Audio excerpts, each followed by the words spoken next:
여호와여, 내 젊은 시절의 죄와 허물을 기억하지 마시고 주의 인자하심을 따라 주께서 나를 기억하시되 주의 선하심으로 하옵소서.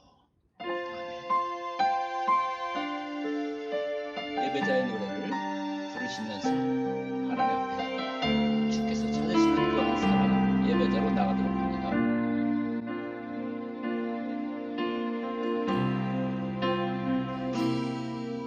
하늘 보자 버리고 이 땅에 오신 주님, 그 사랑 노래합니다. 진리의 성령님 우리에게 임하사 사랑만 회복하시네. 내 모든 허물을 주 앞에 두오니 그 피로 제사함을 얻고 내 모든 마음을 주 앞에서 드리 예배의 간격을 알게 하소서. 오 하나님, 예배를 받으소서. 주님만 높이기 원합니다. 오 하나님, 찬양을 받으소서. 성령 안에서 예배합니다.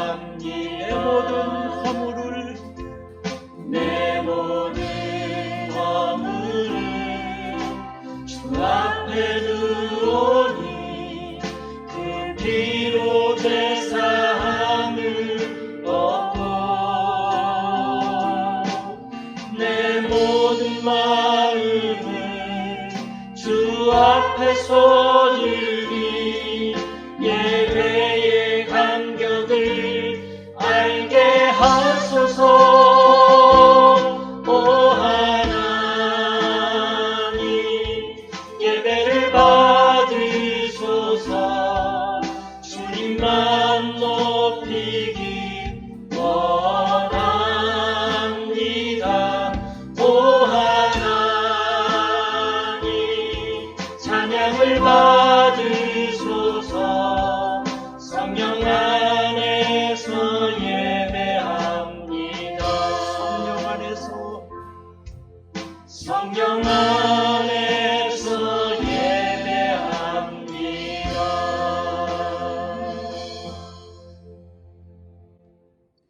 사도신경으로 우리의 신앙을 고백드리며 우리 하나님 앞에 더 가까이 나가도록 하겠습니다.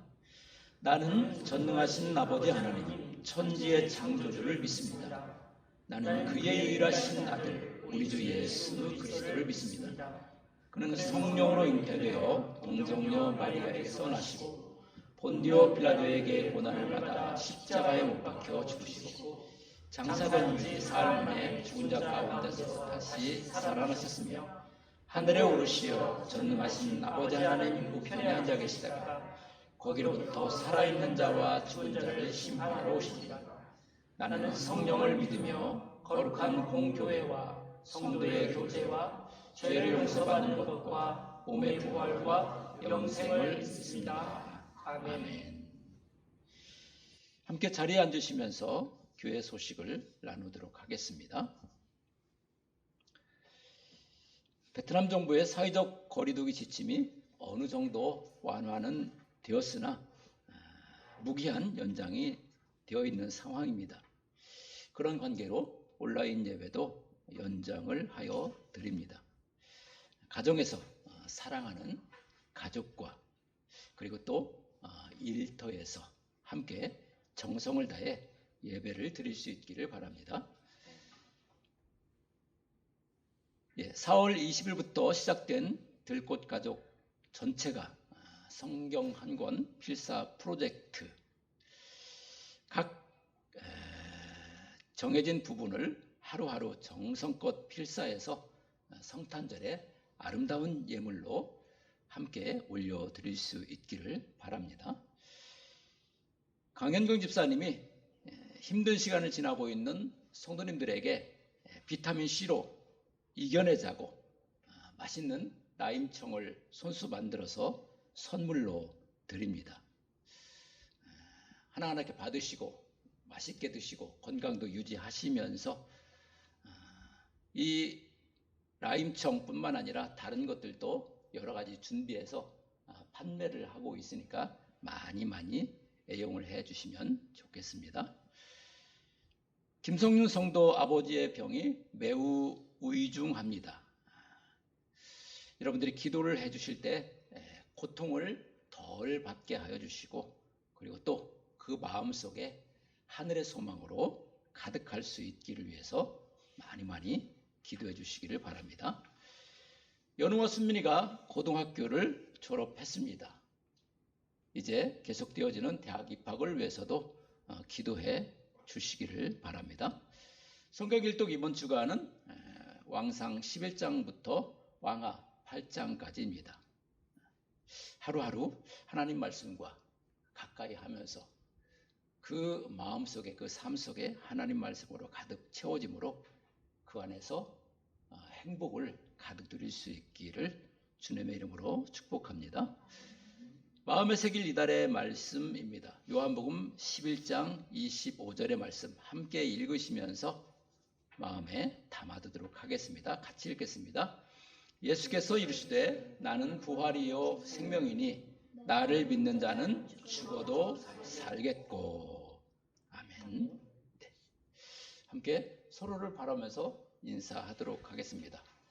부활신앙으로 이 4월을 이겨내십시다. 코로나도 넉넉히 이겨내십시다. 경제의 어려움도 이겨내십시다. 경제의 어려움도 이겨내십시다. 네.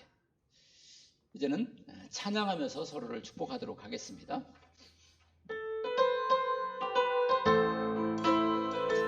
찬양할 때 박수를 치시면서 함께 찬양합니다.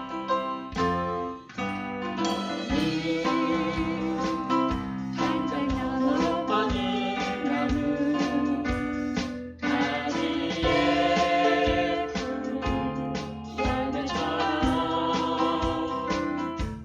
하나님의 귀한 축복이 삶에 가득히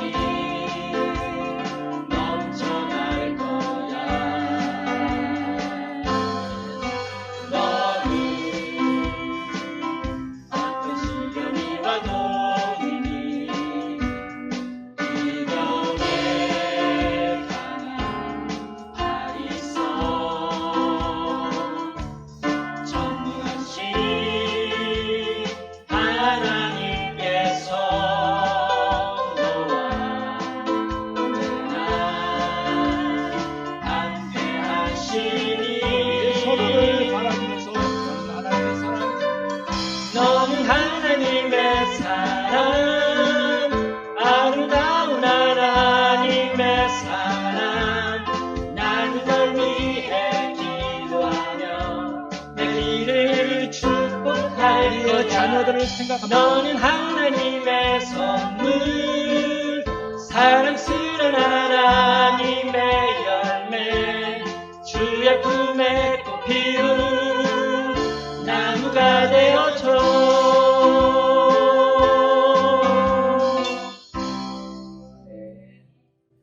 은혜의 자리, 축복의 자리에 함께 하셨습니다. 환영합니다.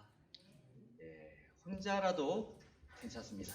혹은 두세 사람이 모일 수 있으면 더욱 좋습니다. 하나님 받으실 그 예배를 우리가 기대함으로 이 시간 찬양으로 나아가시겠습니다.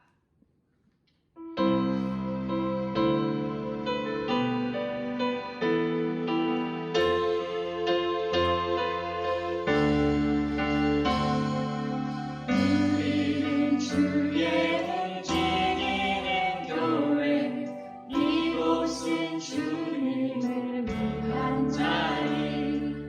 내가 기도하는 모든 땅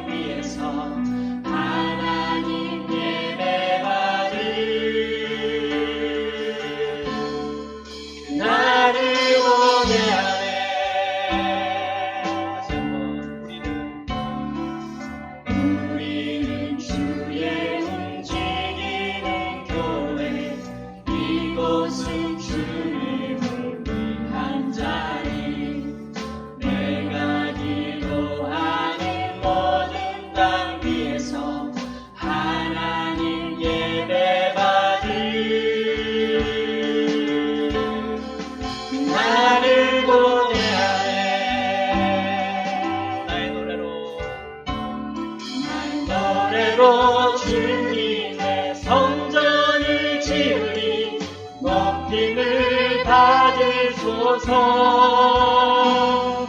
이스라엘 찬송 중 거하신 주님을 거룩하십니다. 손들어 주님의 보좌를 만들고 만다에 경배하리. 구름 날개 사이에 원하신 것처럼 내 위에 임하소서. 하나님 우리가 이곳에 섰으니 이 땅을 치유하소서. 하나님 우리가 어디에 있든지 주를 높이리라. 열방들아 주님을 송축할지어다. 그 발 아래 입 맞추라.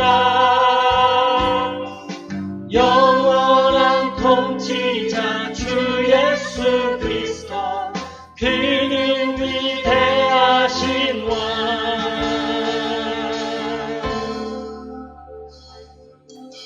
노래로 주님의 성전을 지으리 높임을 받으소서.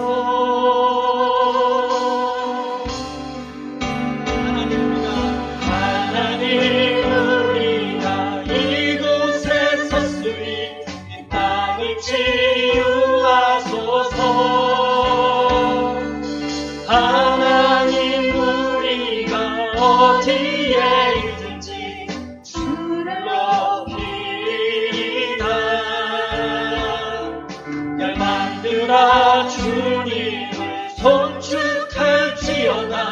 그 발 아래 입 맞추라. 영원한 통치자 주 예수 그리스도 그는 위대하신 왕. 하나님 우리가 이곳에 섰으니 이 땅을 치유하소서. 하나님 우리가 어디에 있든지 주를 높이리다. 열방들아 주님을 송축할지어다. 그 발 아래 입 맞추라. 영원한 통치자 주 예수 그리스도 그는 위대하신 왕.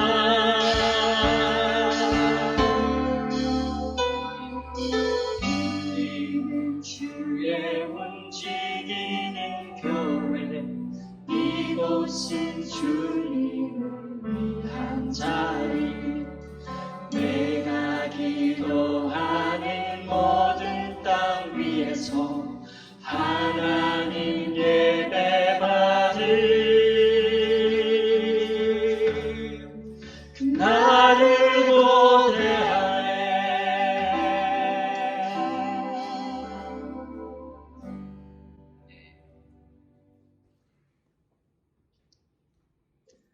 우리가 회복을 위한 첫 번째 요소는 우리가 기억해내는 것입니다. 나를 향한 주님의 사랑이 무엇이었는지 그 주님을 기억해내는 것입니다. 아멘.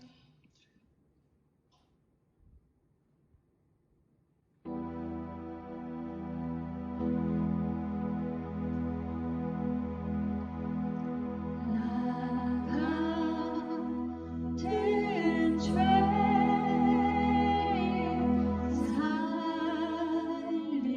살리신 주의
이 시간 다 함께 기도할 때 큰 죄악에서 건지시고 이제껏 지켜주셨고 또 나의 행위가 아니라 그 아들을 믿는 믿음만으로 우리에게 영원을 허락하신 그 은혜, 우리가 그 은혜 아래 끊임없이 우리가 머물게 하여 주시옵소서. 이 시간 다 함께 깊은 묵상하고 예배로 나아가시겠습니다.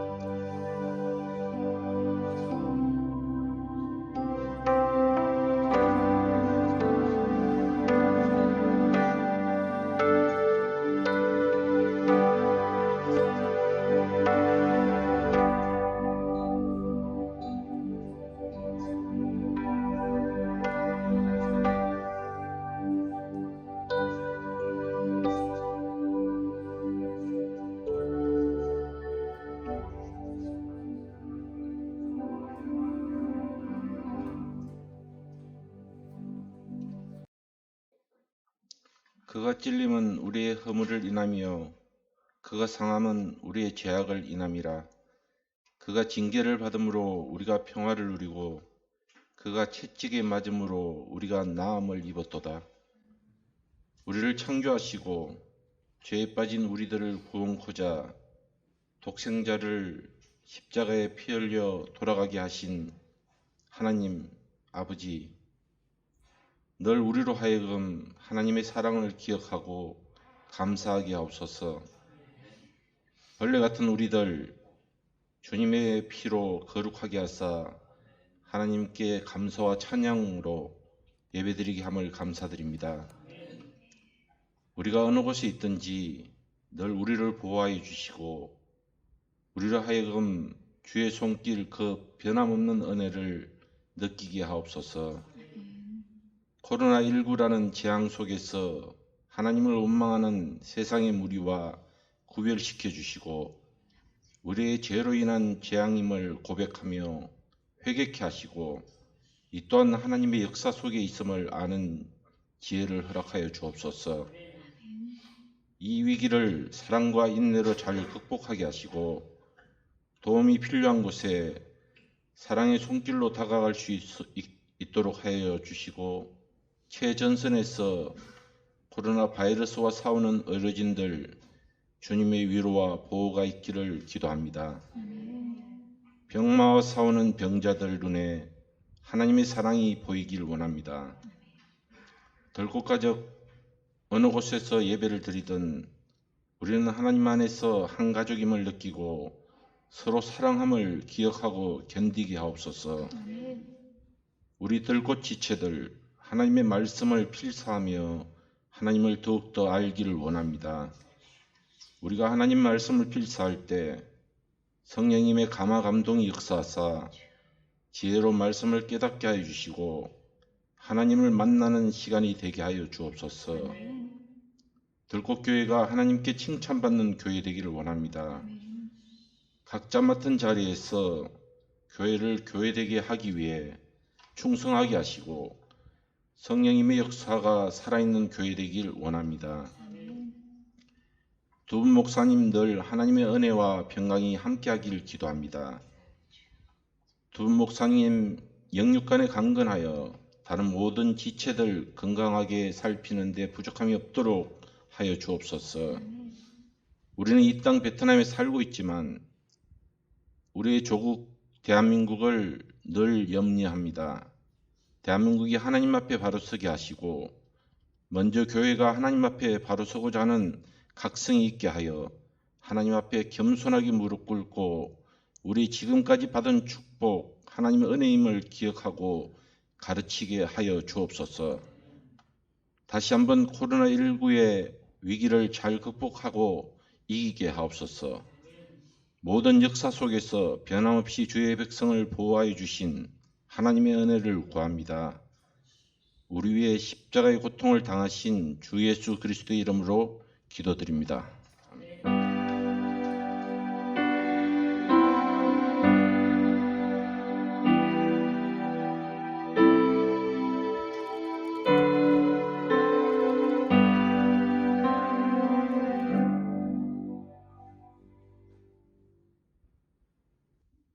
오늘 우리에게 주시는 하나님의 말씀은 사무엘하 12장 1절로부터 12절까지입니다.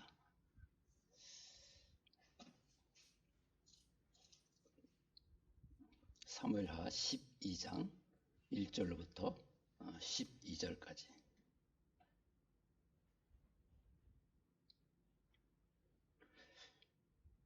구약성경 479쪽 사무엘하 12장 1절로부터 12절까지 제가 한 절, 여러분 한 절 나눠서 읽도록 하겠습니다.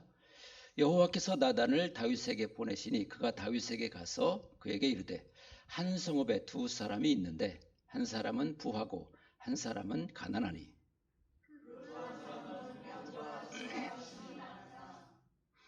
가난한 사람은 아무것도 없고 자기가 사서 기르는 작은 암양 새끼 한 마리 뿐이라. 그 암양 새끼는 그와 그의 자식과 함께 자라며 그가 먹는 것을 먹으며 그의 잔으로 마시며 그의 품에 누움으로 그에게는 딸처럼 되었거늘.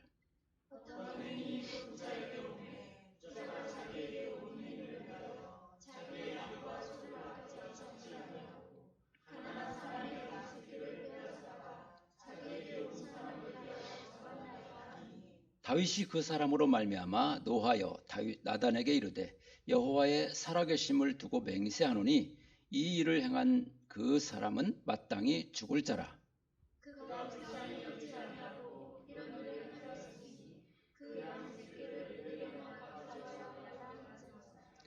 나단이 다윗에게 이르되 당신이 그 사람이라 이스라엘의 하나님 여호와께서 이와 같이 이르시기를 내가 너를 이스라엘 왕으로 기름 붓기 위하여 너를 사울의 손에서 구원하고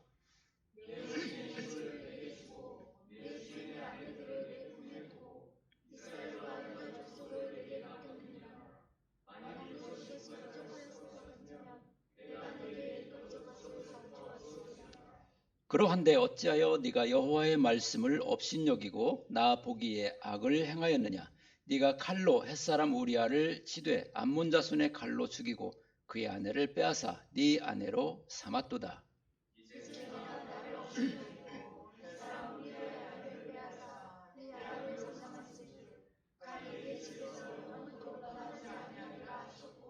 여호와께서 또 이와 같이 이르시기를 보라 내가 너와 네 집에 재앙을 일으키고 내가 네 눈앞에서 네 아내를 빼앗아 네 이웃들에게 주리니 그 사람들이 네 아내들과 더불어 백주에 동침하리라.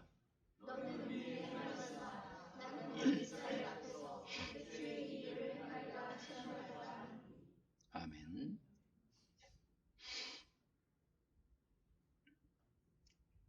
오늘 우리가 살아가는 세상을 보면은 한 번 죄 지은 사람은 기어이 넘어뜨리고자 하는 그런 분위기가 많습니다. 죄를 용서하고 다시 설 수 있도록 함보다는 한 인생을 매장시키려 하는 것이지요. 그러니 죄가 있는 줄 알면서도 고백하기보다는 부인하는 모습들을 더 많이 보여줍니다. 죄로 우리 인생을 넘어뜨리고자 하는 것은 사단의 술수입니다. 그에 반해 성경은 죄로 인한 우리네 인생을 어떤 길로 인도하기를 원할까요? 법과 출신의 루터. 하지만 그는 하나님의 부르심을 받고 신부가 됩니다. 일개 신부요, 수도사에 불과했던 그가 어떻게 왕보다도 더 높은 지위에 있었던 교황과 그 교황청에 대하여 면죄부 판매는 불법입니다라고 외칠 수 있었을까요? 당시 로마에는 이스라엘에서 예수님과 관계 있는 성스러운 물건 내지는 장소를 옮겨다 놓았습니다. 빌라도의 재판정에 오르는 계단도 옮겨 놓았는데 그곳을 예수님이 올랐다고 합니다. 그래서 사람들은 그 계단을 무릎으로 힘들게 피를 흘리면서 올라가면은 죄 사함과 구원을 받는다는 맹신을 가지고 있었습니다. 그러한 고통이 죄를 사해준다? 루터에게는 의문이 들었습니다. 그 순간 하나님은 루터에게 로마서 1장 17절 말씀을 주시지요. 같이 한번 읽어보도록 하겠습니다. 시작.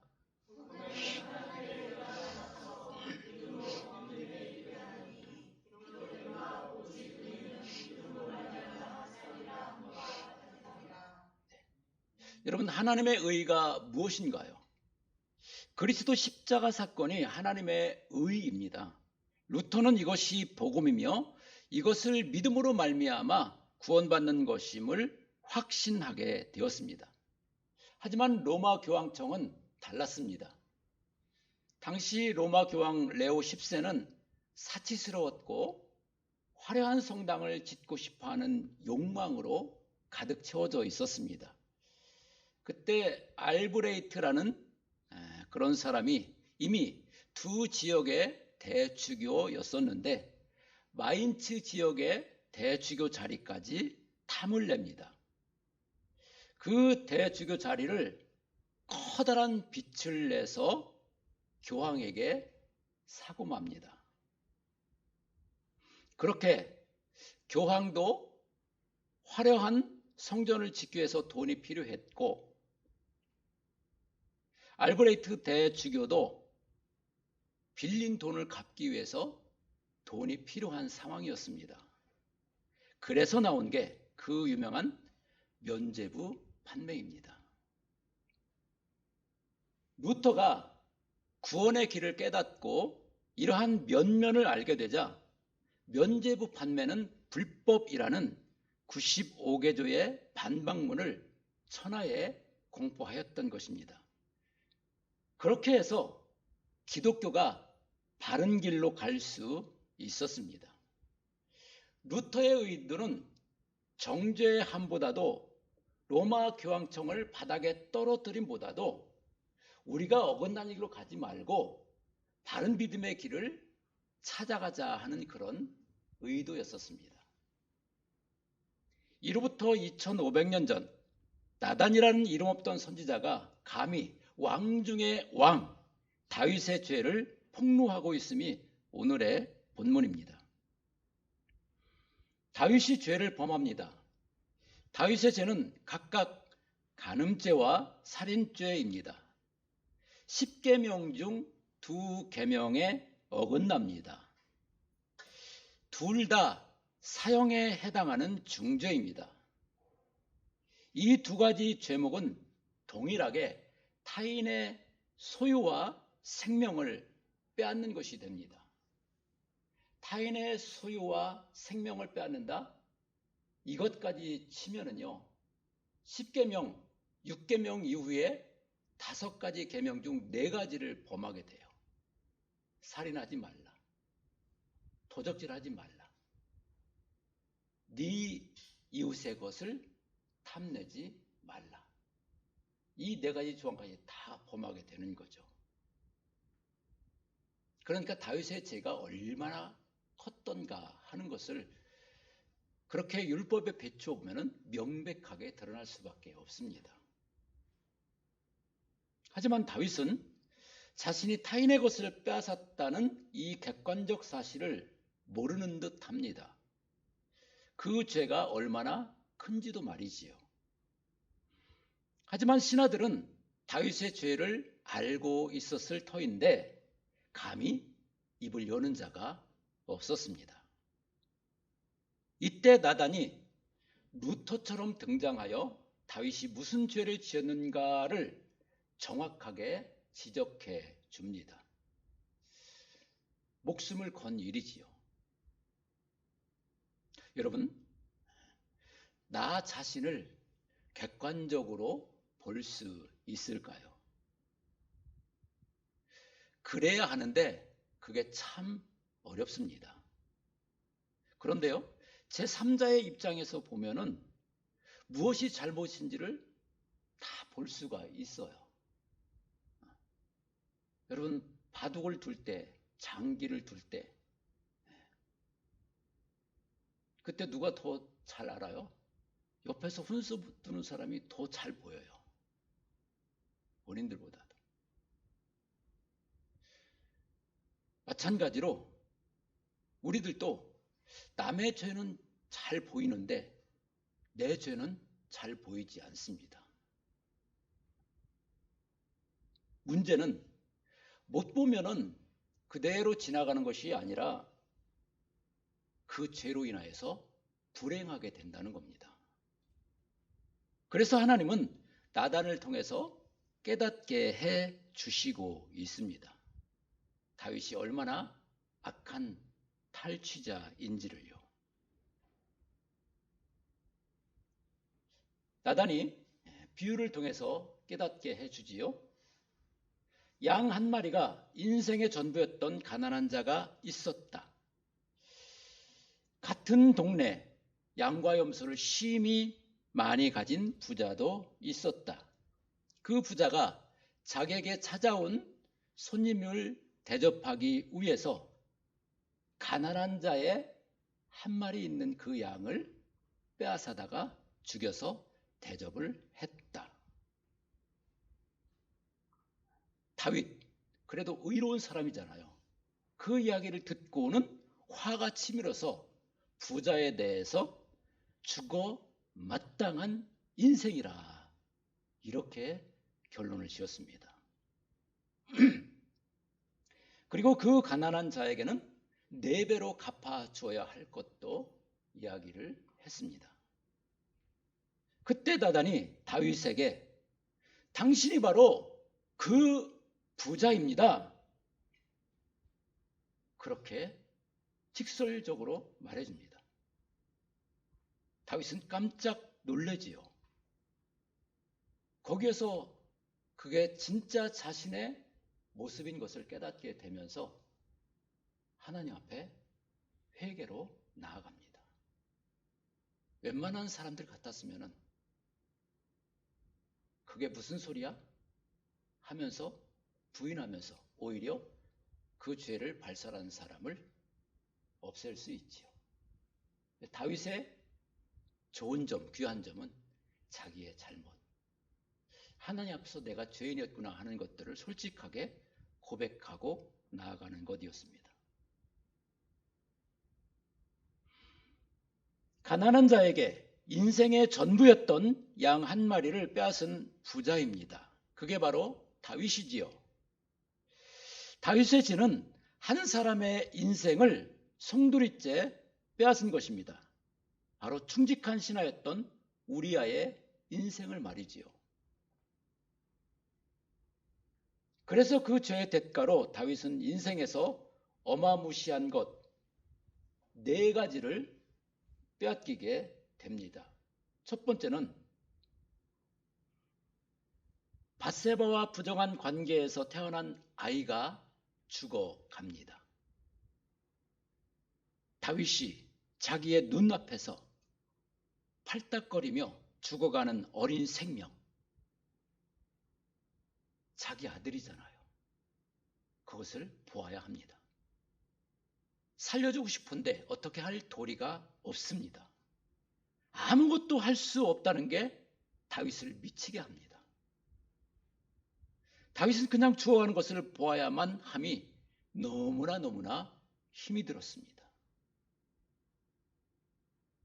여러분, 힘이 없어 다윗에게 저항하지 못하고 죽어가는 우리아가 하나님에게는 그 어린아이와 같은 모습 아니었을까요? 두 번째로, 큰아들 암논이 배다른 여동생 다말을 강제로 성폭행하지요. 그리고 쫓아내 버립니다. 다말의 인생이 망쳤습니다. 다말의 친오빠 압살롬이 이것을 알고 그리고 다윗도 그 사실을 알게 됩니다. 기가 막힌 일이 벌어진 겁니다. 압살롬은 끝내 그 형 암논을 죽이고 맙니다. 여러분, 자식들이 내 앞에서 싸우는 것도 보기가 힘든 거잖아요. 그런데 동생이 형을 죽이는 비참함을 다윗은 그냥 두고 봐야만 했습니다. 그것을 보면서 다윗이 밥맛이 있었을까요? 살고 싶은 마음이 있었을까요?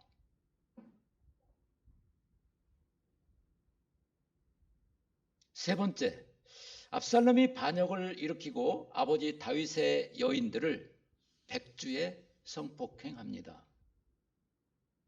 아비의 여자들을 건드리다니요, 비극입니다. 부끄럽고 수치스러움이 극에 달합니다. 다윗 어쩌나요? 자기 죄로 일어나는 일인 것을요. 네 번째, 압살롬. 비록 반역을 일으켜 자신을 힘들게 했지만 그렇다고 아들을 어떻게 죽일 수가 있나요? 요압 장군에게 제발 죽이기까지는 하지 말라고 신신당부합니다. 그러나 요압은 압살롬을 죽이고 맙니다. 다윗은 그렇게 큰아들 암논도 잃고 작은아들 압살롬도 잃습니다. 날벼락입니다. 비통한 눈물을 흘려야 합니다. 이런 다윗이 누구를 탓할 수 있을까요? 자식 탓이요? 요압 탓이요? 아닙니다. 자신을 탓하지요. 내가 죄인이며 나로 인해서 이렇게 되었다고 한탄할 수밖에 없지요. 남의 눈에 눈물 나게 하면은 나는 피눈물을 흘린다는 말이 있지요. 사울에게 쫓길 때 겪었던 그 힘듦, 그 이상의 일들이 다윗에게 펼쳐지고 있는 겁니다. 다윗의 남의 소유에 대한 욕심이 충직한 신하에게 얼마나 큰 아픔이고 괴로움이었겠습니까? 공평하신 하나님은 그것을 그냥 두고만 보시지 않으셨습니다. 손해를 일으킨 것에 4배를 갚게 하셨습니다. 이 4배라는 어마무시한 크기는 절대로 남에게 해를 끼치지 말라는 의미입니다. 그 본보기로 다윗은 4배의 뼈저린 아픔을 겪게 되는 것입니다. 우리 믿음의 사람들은 이것을 볼 수 있어야 됩니다. 죄 사함은 받으나 그 죄의 대가로 4배의 어려움이 내게 닥친다는 것. 여러분, 그냥 양 4마리 주는 것으로 끝나는 게 아닙니다. 아픔을 주면은 그 아픔을 4배로 받아야 한다는 것이지요. 그래서 우리는 내 욕심, 내 욕망으로 타인에게 아픔을 주지 말아야 합니다.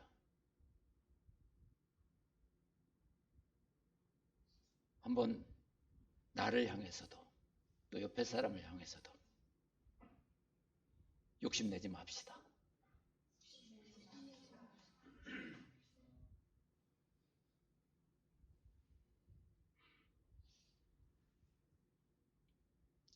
우리아가 전쟁터에 있는데 갑자기 자기 혼자만 부름을 받아요. 다윗에게. 전쟁 중인데 이상하잖아요. 다윗이 불러서 하는 말, 여보게 우리야, 고생했으니까 집에 가서 아내를 우애해주고 편히 좀 쉬게나. 느낌이 이상하다 싶은 우리아가요, 집에 들어가지 않습니다. 그냥 밤에 밖에서 잠을 잡니다. 왜 그래? 물었을 때 겉으로는 동료들이 전장에 있는데 저만 혼자 어떻게 편한 자리에 갈 수 있습니까? 였습니다. 하지만 우리아가 자기 아내와 다윗의 관계를 알았다고 가정해 볼까요? 잠이 오나요? 얼마나 가슴이 아플까요? 그리고 이제는 사랑하는 아내를 빼앗겼구나 생각했다면은 차라리 전쟁터에 나가서 죽는 것이 낫겠다고 생각하지 않았겠습니까? 그 전쟁터로 다시 돌아가는 발걸음, 그의 눈에 눈물이 가득하고 가슴 속에 내 가정이라는 그 소망을 가지고 전쟁터에서 힘써 싸웠는데 이제는 그런 것들을 다 빼앗겨야 하니 절대 군주 앞에서 내가 아무 소리도 못하고 이 상황을 받아들여야 하니 그런 생각을 가지고 가는 우리아의 그 마음은 얼마나 찢어지며 얼마나 기가 막히겠습니까?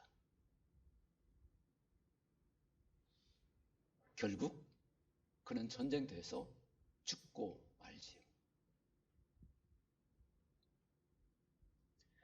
우리아가 겪었던 그 처절함을 다윗은 4배 이상으로 받아야만 했습니다. 눈 뜨고 그 아픔을 고스란히 받아야 하는 게 다윗이었습니다.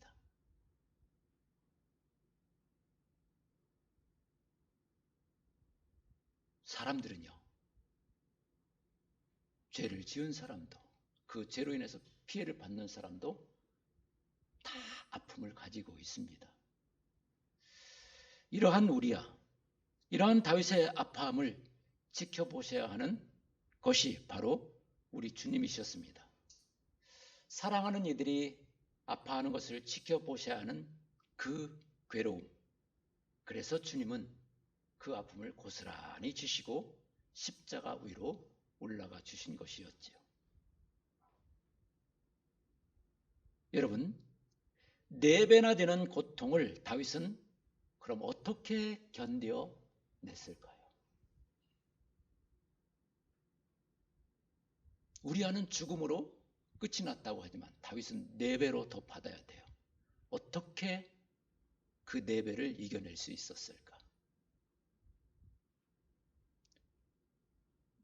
12장 24절 25절에서 한번 확인을 해보도록 할게요.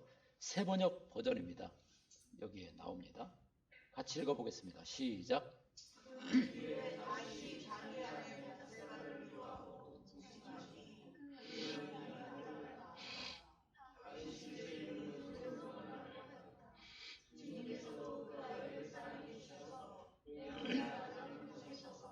주님께서 사랑하신다는 뜻으로 그의 이름을 여디디아라고 부르게 하셨다. 밧세바는 이제 다윗의 아내입니다. 아들을 낳지요. 새 생명. 죄사함 받고 얻은 아들이 얼마나 사랑스러울까요? 더 중요한 것이요. 주님께서도 그 아이를 사랑하신다고 말씀하고 있어요. 그래서 그 이름까지도 여디디야, 주님께서 사랑하신다는 뜻으로 부르게 하셨습니다. 다윗이요, 그 아들을 바라보면서 위로를 얻습니다. 하나님이 그 아들을 사랑해 주신다고 하잖아요. 그 말씀인즉 하나님이 다윗을 여전히 사랑하고 있다는 말씀입니다. 다윗이 커다란 죄인임에도 불구하고 하나님께 버림받은 자가 아니라 여전히 사랑받는 자임을 하나님께서 확인시켜 주시고 있습니다. 인생에서 이것보다 중요한 것이 있을까요? 그래서 다윗은 시편 31절에서 허물의 사함을 받고 자신의 죄가 가려진 자는 복이 있도다, 이렇게 찬양하고 있습니다.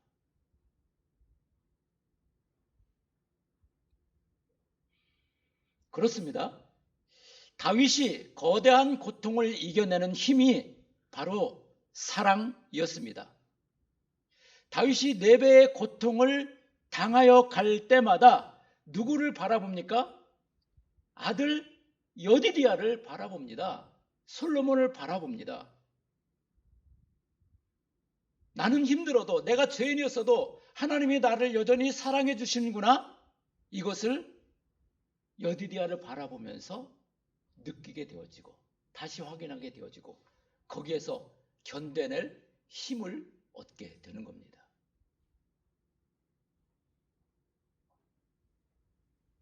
다윗이 자신의 소중한 것들을 눈앞에서 잃어버리는 그 슬픔의 순간에 아들 솔로몬, 아들 여디디아를 바라보며 견디어 나가는 것이었습니다.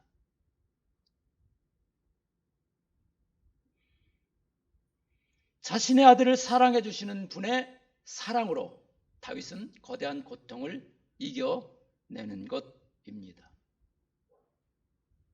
여러분, 솔로몬, 지혜의 왕으로 불립니다. 예수 그리스도의 상징이에요. 지혜의 왕. 그리고요, 예수님이 세례를 받으시고 물 위에서 올라오실 때 하늘로부터 소리가 있기를 이는 내 사랑하는 아들이라, 이렇게 말씀하세요. 오늘 솔로몬, 여디디아를 향하여서도 이는 내 사랑하는 아들이라, 내 사랑하는 자라, 이렇게 말씀해 주시고 있어요. 그 솔로몬, 그 여디디아는요, 다윗에게 있어서, 그리고 오늘 우리에게 있어서 하나님의 아들입니다. 다윗이 그 커다란 죄로 인해서 비록 받는 것임에도 불구하고 그가 그것을 다 감내하면서 이겨낼 수 있었던 것은 예수 그리스도를 바라보면서이지요.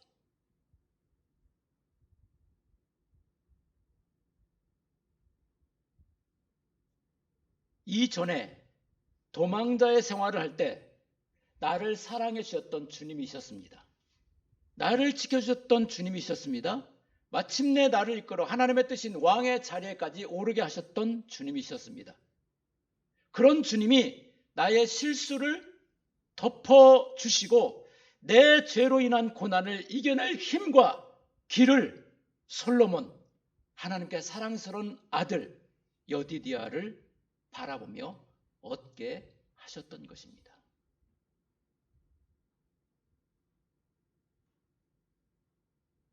내가 의로 인한 고통을 당할 때도, 내가 죄로 인한 고통을 당할 때도 여전히 바라보아야 할 분은 하나님의 아들 예수 그리스도입니다.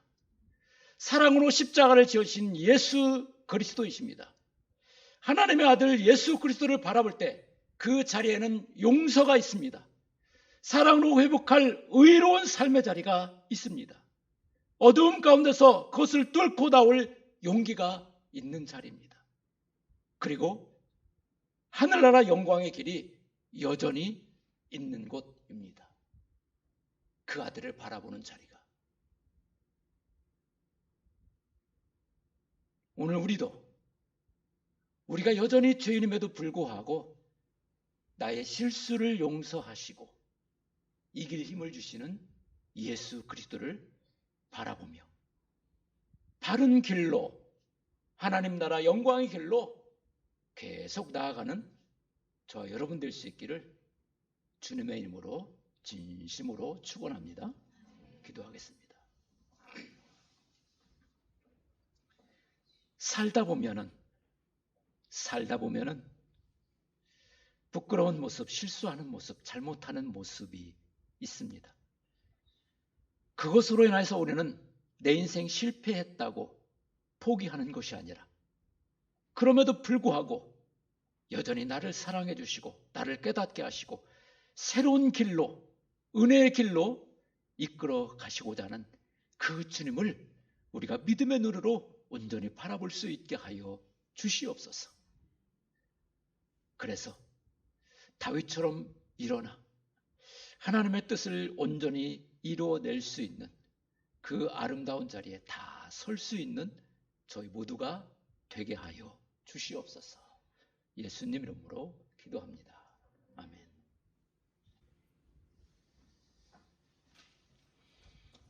함께 말씀을 생각하면서 찬양을 드릴 텐데요. 나의 모든 행실을 함께 부르면서 준비한 예물도 하나님 앞에 올려드리도록 하겠습니다.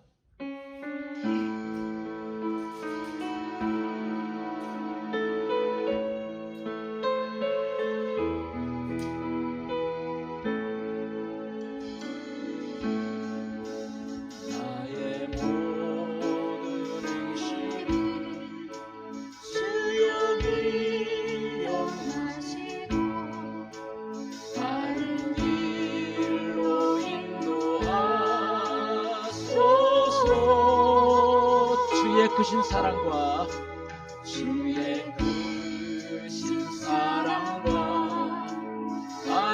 하늘나라 영광을 나도 전파하게 하소. 다시 한번 나의 모든 실수를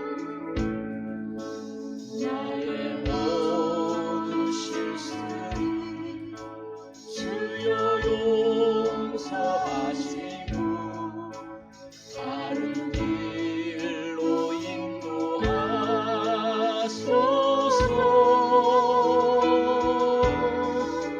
주의 크신 사랑과 하늘나라 영광을 나도 전파하게. 다시 한번 손을 들고 회개하는 마음을 가지고 찬양하다. 나의 모든 행실, 나의 모든 실수를 주여 용서하시고 바른 길로 인도하소서.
하나님 사랑의 눈으로 하나님 사랑의 눈으로 나를 어느 때나 어느 때나 바라보시고 하나님 인자함으로써 하나님 인자함께 언제나 나에게 기울이시고 나에게 기울이신 어둠의 밝은 빛을 비춰주시고 나의 작은 실패도 나의 작은 신음에도 응답하시니 나는 어느 곳에 있든지 주를 향하고 주만 바라볼지라 주만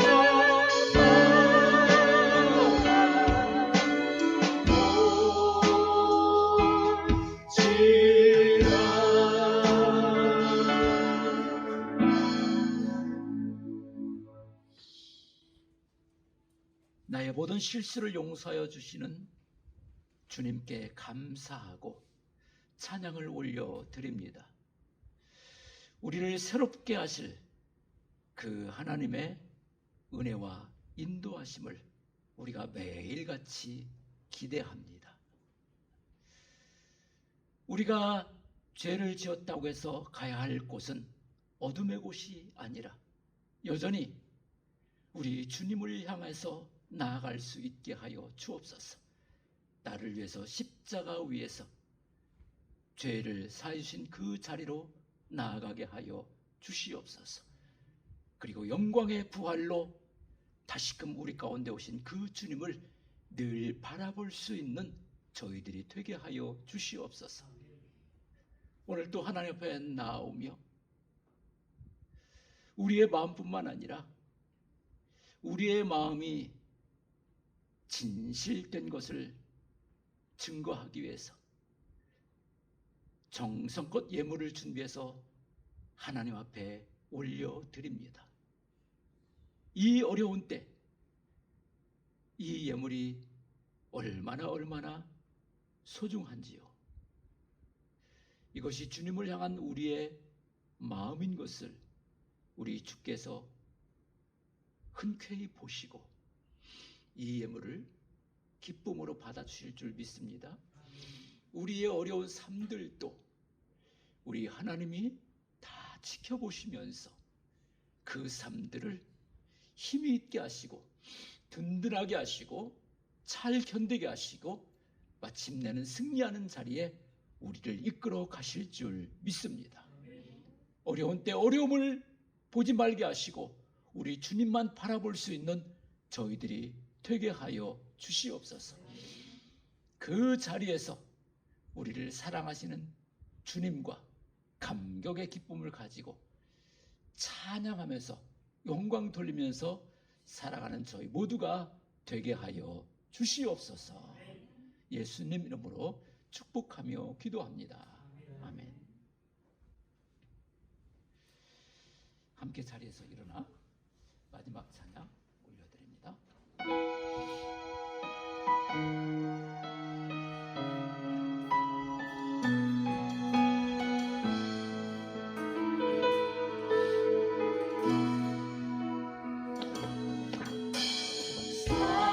사랑이 넘치기보다 사랑이 넘치는 교회 섬김을 원하기보다 섬김의 기쁨 알아가는 교회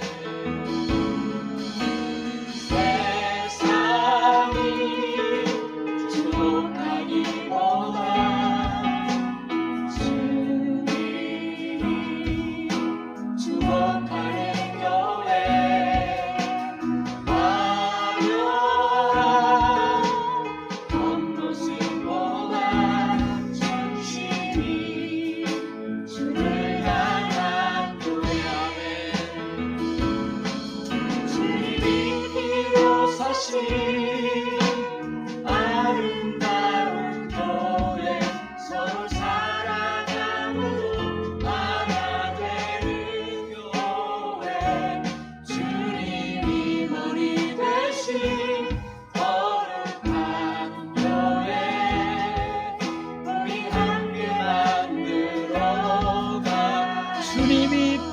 일어나신 주님이 일어서신 아름다운 교회 서로 사랑함으로 하나 되는 교회 주님이 머리 되신 거룩한 교회 우리 함께 만들어가 우리 함께 만들어가요.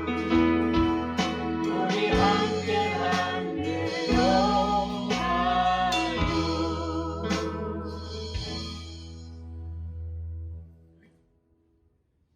이제는 우리 죄를 십자가에서 없애주시는 예수 그리스도의 은혜와 그 아들 때문에 우리 죄를 기억지도 않으시는 하나님의 크신 사랑하심과 십자가 사랑과 용서로 죄인을 감화 감동 변화시켜 나가시는 성령님의 인도하심이 오늘 이 어려운 때 가정과 삶의 터전에서 예배하는 모든 성도들 위에와 흩어져 있는 가족들 위에 삶의 어렵고 안타까운 환경에 처해 있는 모든 이들 위해 이제로부터 영원까지 함께 하시기를 간절히 축원하옵나이다.